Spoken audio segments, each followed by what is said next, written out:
তাহলে কালকে দেখবেন আপনার ছেলেও নেশাগ্রস্ত হয়ে যাবে। কারণ নেশা এমন একটি জিনিস, একবার যে সেবন করে তার দ্বিতীয়বার সে আবার খাইতে চায়। বর্তমান কিন্তু খুব অল্প টাকাতে নেশা পাওয়া যায়। ওই ইয়াবার চাইতে একটা নেশা আছে, আর একটা কি যে টেফেন্ডা না কি একটা নেশা, 60 টাকা না 80 টাকা একটা ট্যাবলেট পাওয়া যায়, খেলে বলে মাথা নষ্ট হয়ে যায়। বাপ মাকেও সে চিনে না।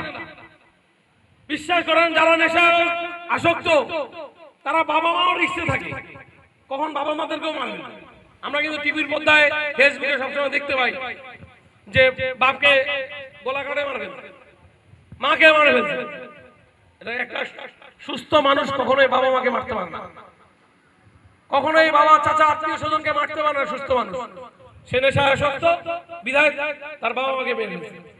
আমরা চাই আপনারা যেরকম এলাকায় একটি ঐক্য করেছেন, এই ঐক্যটা ধরে রাখবেন। আজকের থেকে একবারে জিরো টলারেন্স রূপান্তরিত করবেন, যে চণ্ডীপুরে কোনো নেশার লোক থাকবে না।